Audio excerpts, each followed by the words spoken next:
Welcome to the Social Millennial Podcast. Straight out of the BX, straight out of the NYC. Y'all already know what it is. We're here to do what it do. Welcome back after this long and very hot and very stormy week, because it was raining in the evening sometimes. It was sunny all day, raining in the evenings, or cloudy all day, thunderstorm in the afternoon, like end of days stuff, Twister stuff, and then sun comes right out. So shout out to the weather for just hitting us hard, making it real hot, making it real sticky, making it real humid, making it real muggy. But then we get that really cool after rain sort of chill out, calm down, you know, that wonderful feeling when it just thunderstorms like crazy and the sun comes out and it's cool and the humidity broke. I mean, that's a wonderful feeling. I don't know about y'all, but I love that feeling. I love that just rained, sun is out, humidity broke feeling. It's you just breathe, you know? But yeah, super hot. Y'all be careful out here partying. Fireworks going. Fireworks still going. It's pretty late at night for me, but fireworks are still going. July 4th weekend, Independence Day weekend. It's about to be lit. You know, I know we got some Facebook protests going on and so on and so forth, and protests still happening around the United States, but it's gonna get lit. You know, if it hasn't already. There are still festivities going on, even though we're supposed to be social distancing. The Macy's Day, the Macy's fireworks show is having its huge, gigantic fireworks show still in NYC. Y'all could catch it on TV. I don't know of anybody meeting, trying to congregate.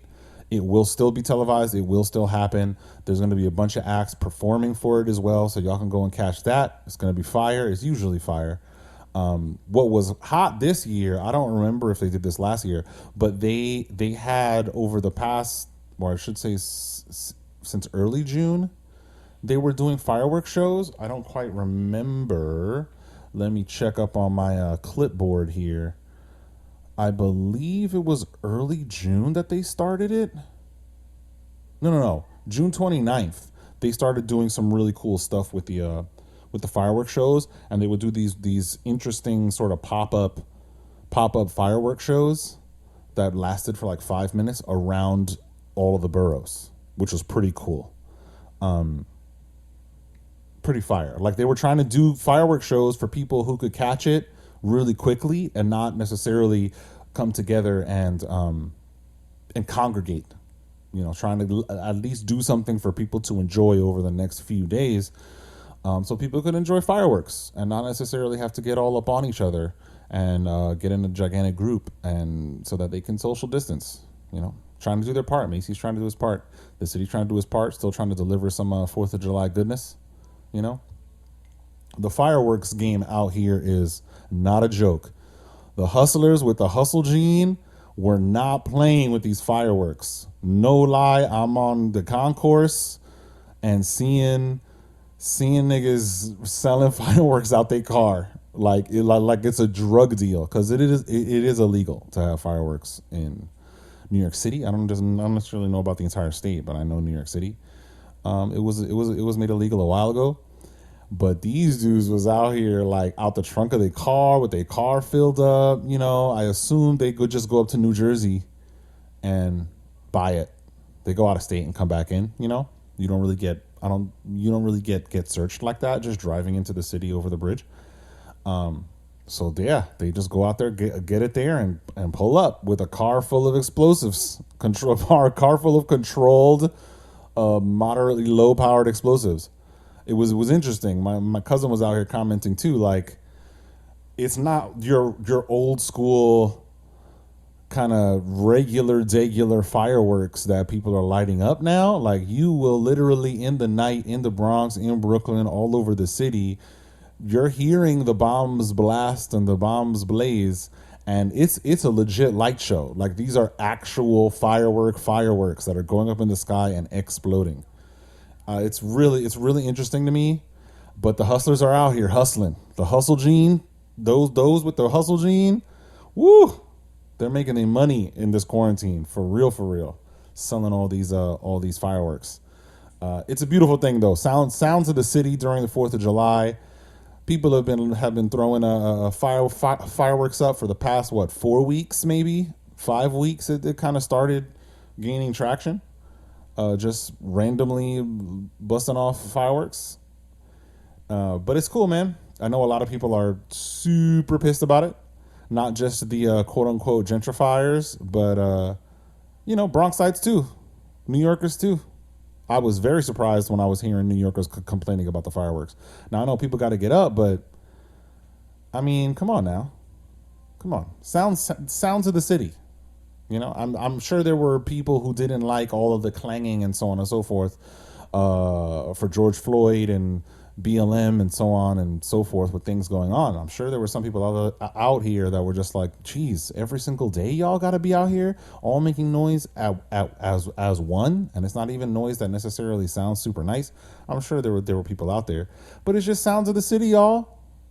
We're in New York. We do our thing out here. It's a city unlike any other. It's the Big Apple. You feel me? The city that never sleeps anyway. So yeah, I think it's pretty cool. I think it's pretty cool that we can still see the Macy's light show. I think it's pretty fire. And then shifting over to De Blasio. Whew, De Blasio. Let me say it's been a rough time with Mayor De Blasio.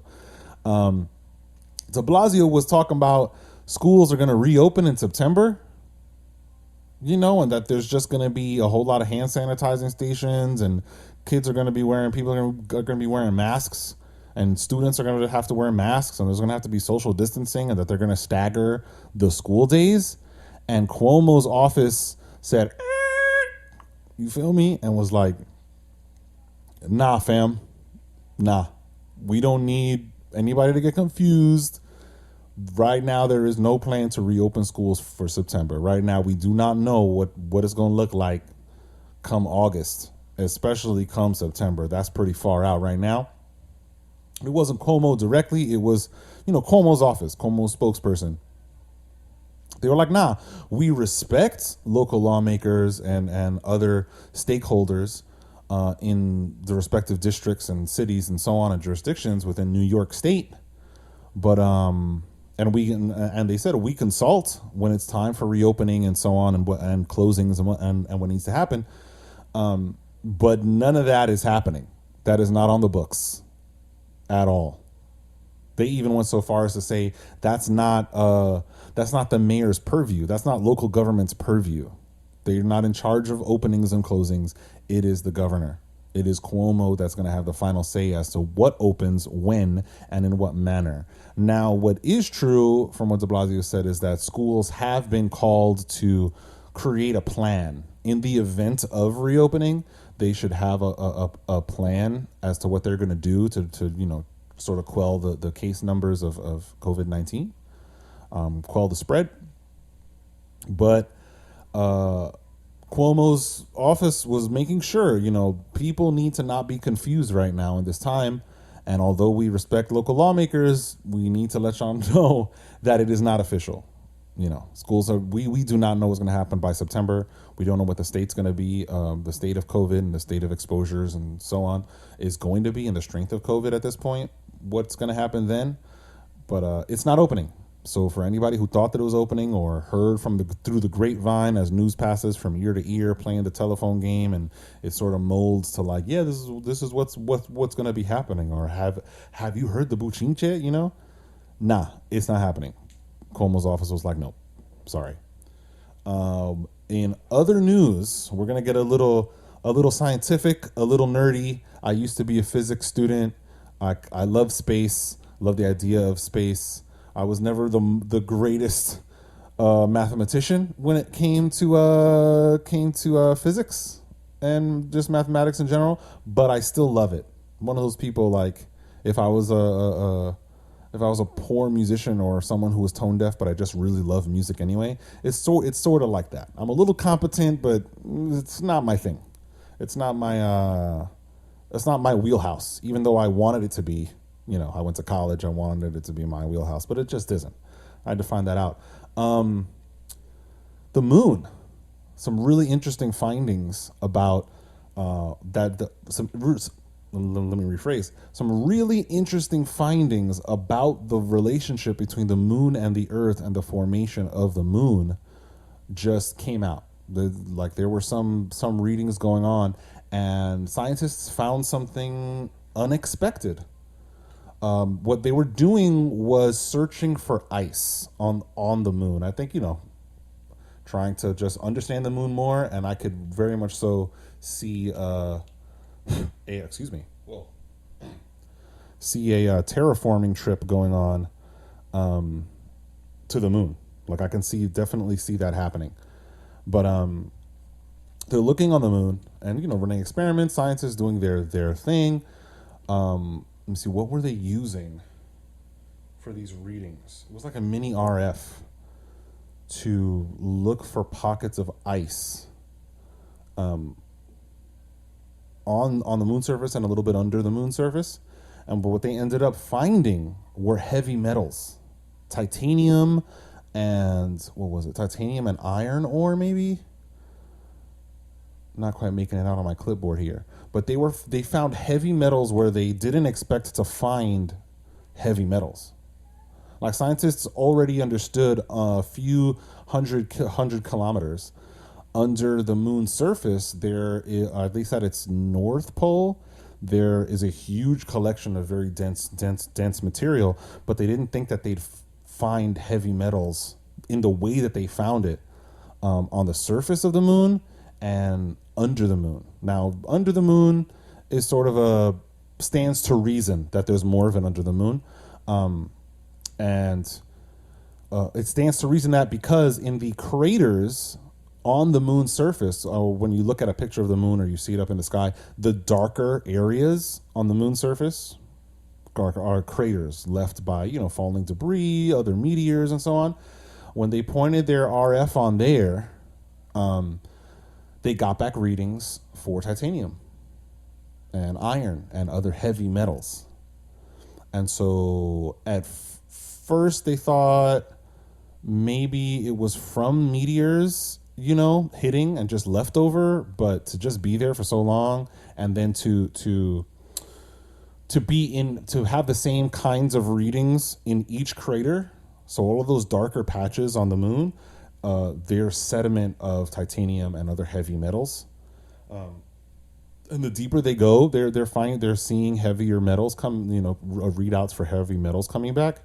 Because when they tried it over the surface of the moons, over what's called the highlands, which are like the white parts of the moon, where there aren't craters, they find far less. Like there's almost no readout of dense metals in the rock and in the ore. But when they read those craters, denser heavy metal content in the sediments than on Earth in the rock.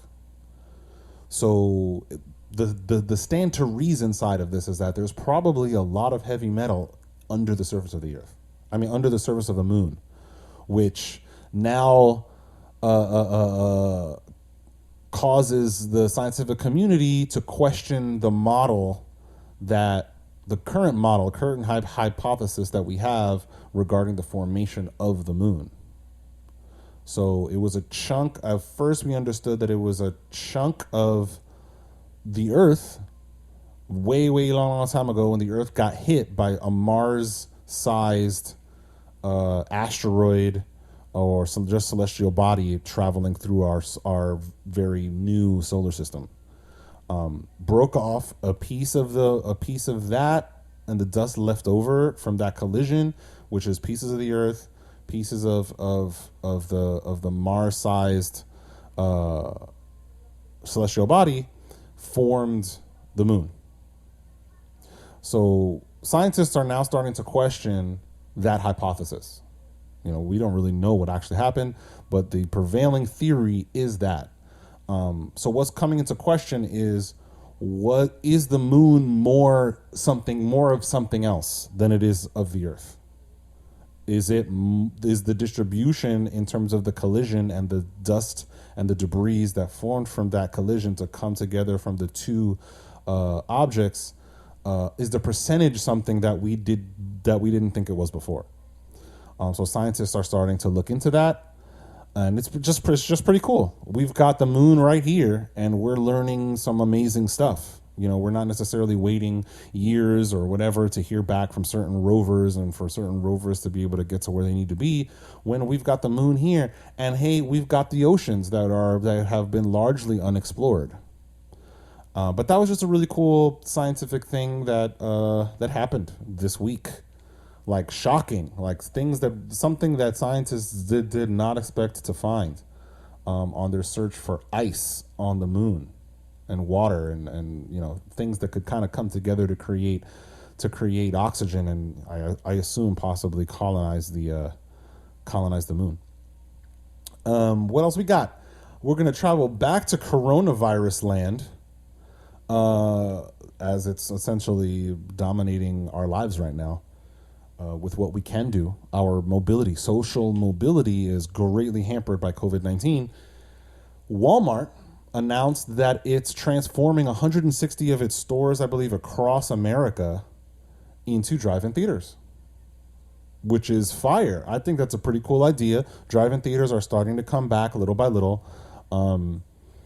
Given, social distancing, COVID-19, it just seems like the logical solution here. You've got huge movie chains saying that they're going to close down because they're not going to be able to survive COVID-19. AMC, huge movie theater company, talking about, we're not going to be able to come back from this. They're going to have to declare bankruptcy, close mad theaters, liquidate mad properties, liquidate mad resources. I wonder if they're going to start selling those movie chairs, because I would very much so consider buying them. The seating in the movie theaters. But they're converting it, and talk about a NYC gang representing, and how we're the greatest city on earth, fam. Walmart is partnering with Tribeca Enterprises to make this happen, for the programming of the films. Tribeca Enterprises is the Robert De Niro backed media company. Tribeca Film Festival, Tribeca New York in Manhattan, and NYC. Robert D, a New Yorker. See where it is, fam? We out here. The hustle gene is out here. His company, or the company that he's backed and developing, took this contract.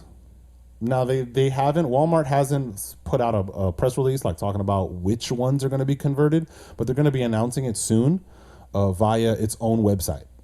So I think that's going to be pretty cool. They're trying to run it all the way to October. And it's going to hopefully encompass more than 300 showings. So I think that's going to be pretty cool. I think it's going to be off the chain to get that experience again. Drive-in theaters used to be a thing a long, long time ago. Not anymore.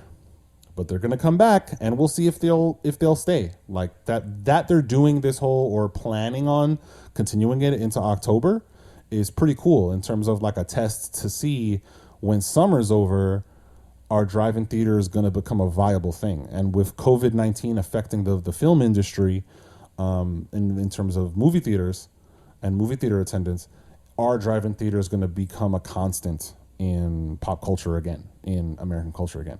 So it's pretty cool that it's going all the way up until October. Like they're really trying to do it, if they're going to do the doing while there is doing to be done. They're really putting money into it. They're really putting the time into it to see if this thing could possibly be viable, to see if this experiment works. And they open up necessarily a new industry, but they open up and dust off this old concept and spruce it up and revitalize it to make it work. So I think that's going to be pretty cool. Super cool. I was super sad. Well, let me not say super sad. I didn't like that. On a different note, I'm shifting over some more NYC COVID stuff, y'all. I was not happy about the restaurants closing back down, indoor dining. They were just about to open it, and because of the spike in COVID cases Cuomo's like, nope, we're not going to do it. We're not going to see that same kind of spike up. So we're going to postpone indoor dining indefinitely, and a few other things are postponed indefinitely for their reopen. Outdoor dining is still a thing, and I get it, and it's cool. But yeah, we're just gonna see. My position is I know that there are people who are at high risk and they should maintain quarantine. But at any point when you reopen, you're gonna see more cases. Like that's just what's gonna happen. I feel like it's inescapable. Having the numbers grow because people are in closer contact with each other is just a thing that's going to happen. Regardless of how long I feel, regardless of how long we wait to reopen, like the virus is just gonna be here. It's just gonna be around. I do believe there's a possibility it could disappear, like it could fizzle out. But I'm not a doctor or an epidemiologist or a virologist or anything like that. So I don't really know. I'm not claiming that I understand how these things work. It's just it seems like it stands to reason whenever we reopen, if COVID-19 is out here and still a thing, the cases are just going to go up. Like it's just going to happen like that. And when you want to stop the deaths, I get it, but it's like a rock and a hard place scenario. It's like, oh, we don't want to get the same rise in cases like these other states, but then we stay locked up for another month, and COVID-19 is still out here. When you open up, you're going to get the cases again. It's just going to rise. I hope for the best, but you got to prepare for the worst. You got to understand that the way that viruses work, they don't just die on their own often. It's happened before that they've just died out on their own. It has happened. The president is there, but not often. So y'all stay safe. Keep wearing your masks when you're indoors, and when you got to be really close to people. Please wear your masks. You're protecting other people from yourself. If we all do our part, we will get through this. Now, on to a little something that I've been thinking about. And I think I've touched on it before, but I encountered certain situations over the past week that have caused me to think about love and sacrifice and time. I heard someone that I admire, someone that's pretty cool. And I'm not aware if this sort of saying or quotation or what have you is an old thing or not. I don't know if this person made this up in the way that she wrote it, like expresses it, this sentiment. But love doesn't cost anything. Love costs nothing. And I've been through a few situations this week and in my life that causes me to give pause when I read that statement or hear that statement. Because loving is not an easy thing to do. It's not. And kudos to everybody who, they can love. They've got all this love in their heart to give everyone, to give everything, to give every cause, to be conscious and care for people properly. But love costs something. I feel that if love didn't cost anything, if there was not this sort of decision cost that you had to assess in loving something or loving someone, then I feel like love stops being special, stops being a special thing. When you do the easiest thing, when you do the cheapest thing, you just do it. You could do it. You don't think twice about it. And there are people who don't think twice about loving and so on and so forth, and they're in the emotional and mental state to be able to do that. But even then, inherently, love costs something.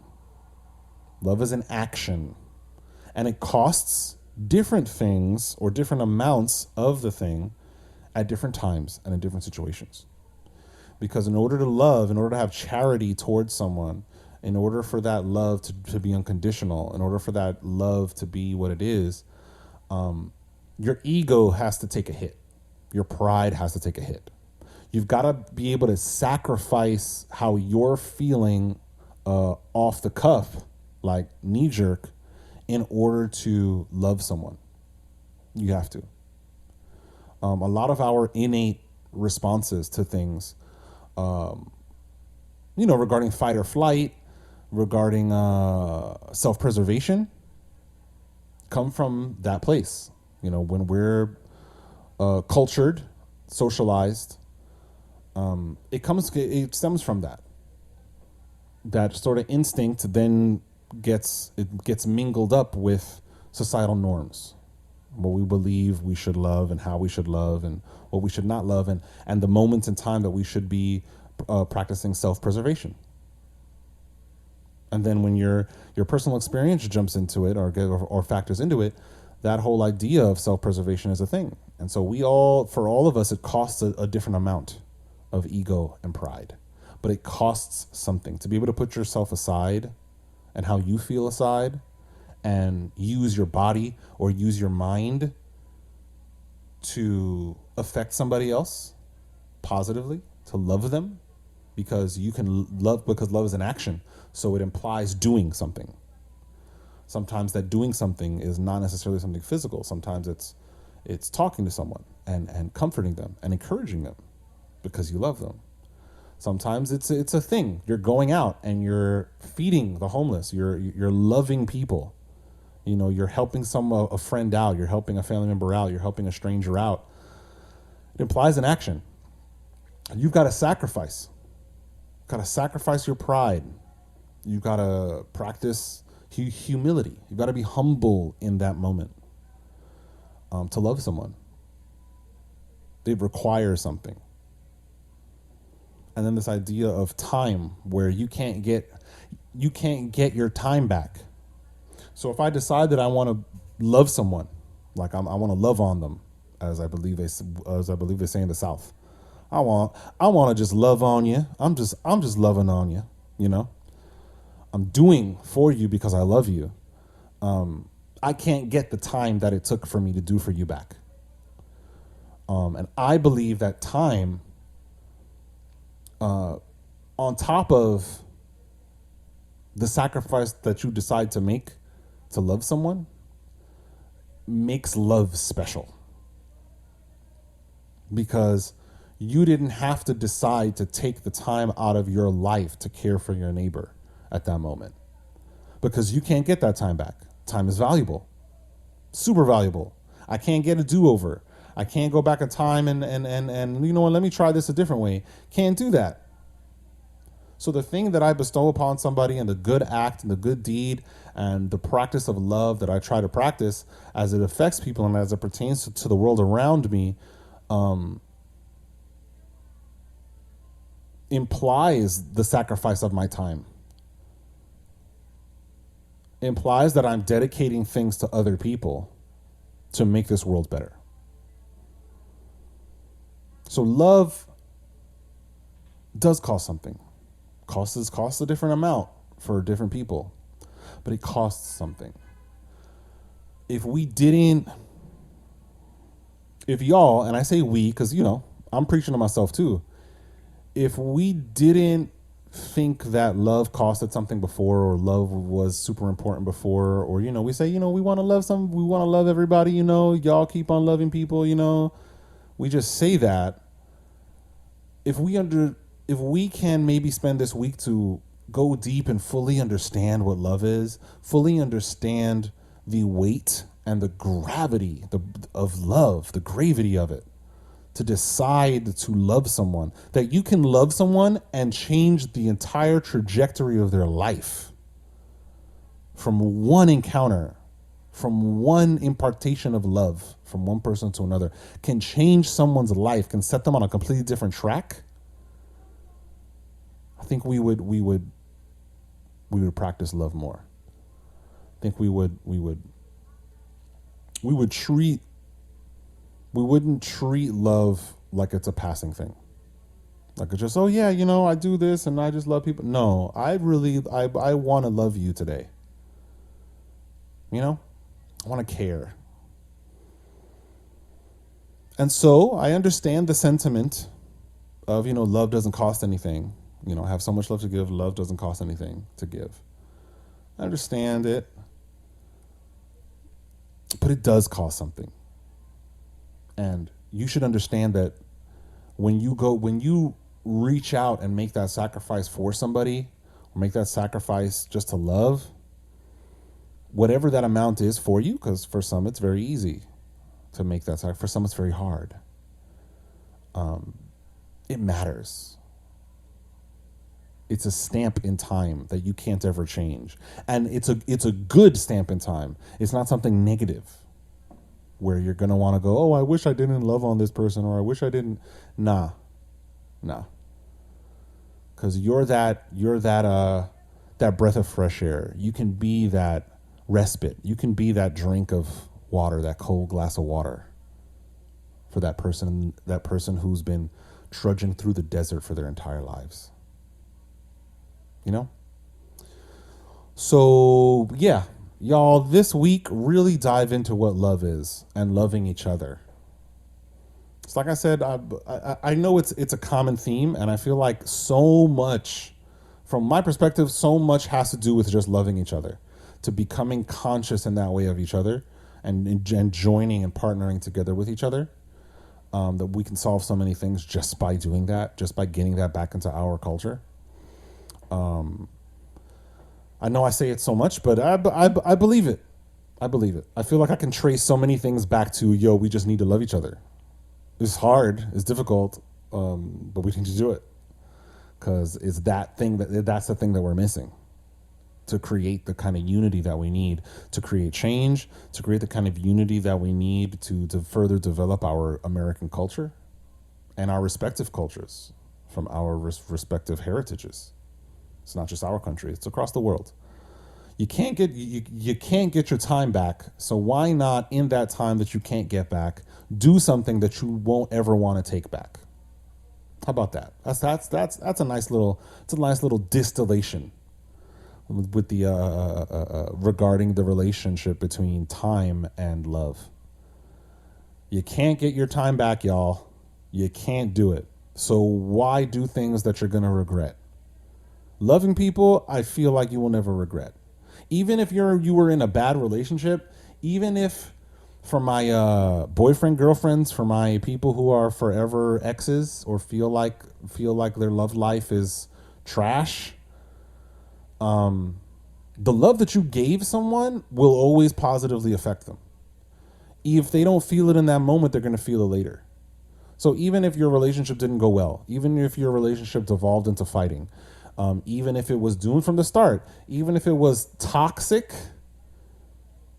the love that you did give that person is something positive, and you should generally never want to take that back. Should be content with the love that you gave that person. Now, whether or not, it's fine to be sad about the relationship not going well. Like, I'm not saying that. Don't get me wrong. But love and deciding to sacrifice to care for somebody, that's something that I never want to take back. Even if that person turns out to be my enemy later, even if that person betrays me and decides to become my enemy later, or was my enemy the whole time and I didn't realize it, I don't want to take back that I loved you, because love is never a negative thing. It never is. It will always positively impact people. And there are people who are, toxic people, and love and loving them does a positive thing for them, but it's their problem that they reject that positivity. It's not your fault. If you keep that open and keep it up, loving really, it heals and it opens doors within yourself that you didn't know. It opens up rooms within yourself that you didn't know existed.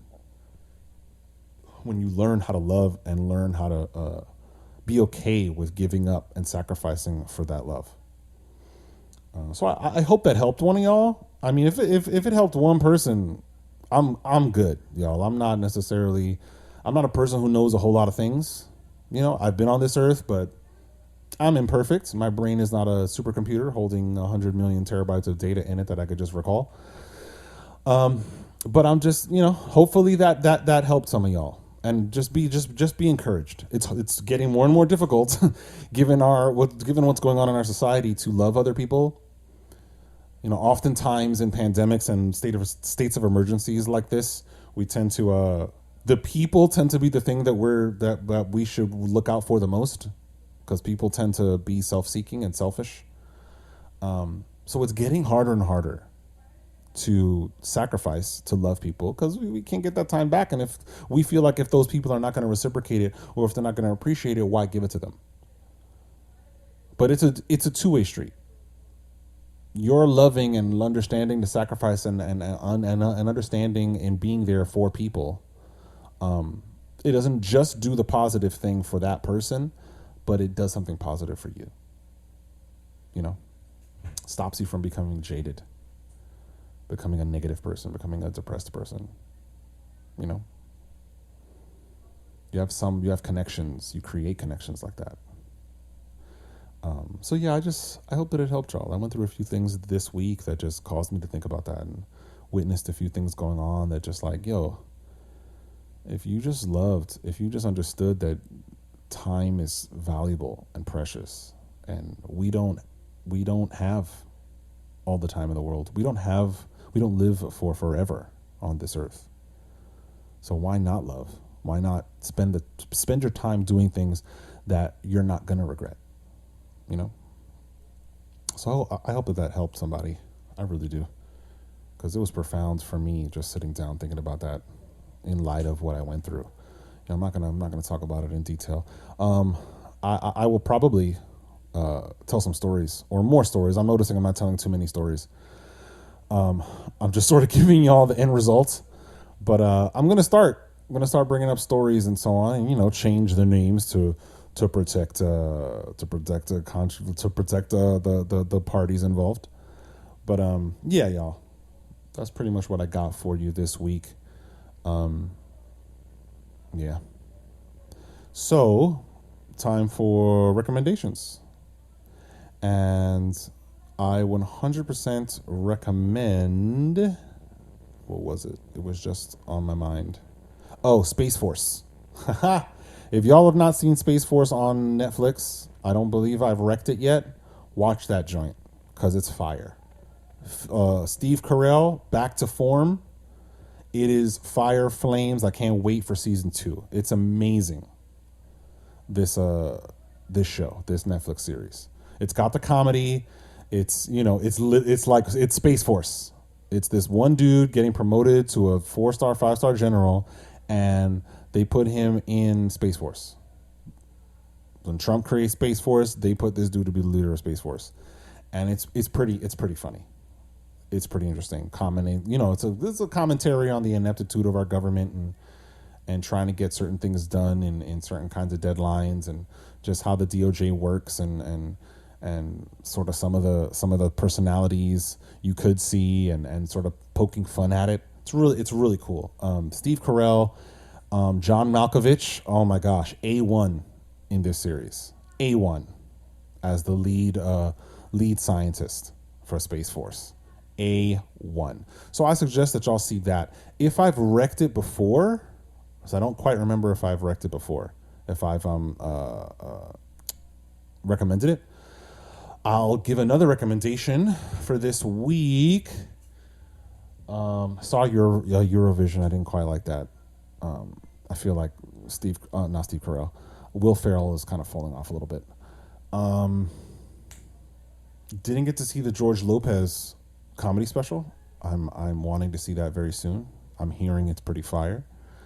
What else? If y'all haven't seen Total Recall, is dropping on Netflix this month. Please go see it on Netflix, because that movie was fire. It's a little zany. It's futuristic. It came out back in the day. It's with it stars Arnold Schwarzenegger. It's got a little bit of wild stuff happens, so viewer discretion is advised. But y'all need to see it.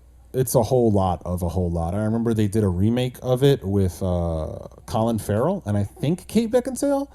Don't quote me on that. I know with Colin Farrell, they had done a whole remake of it.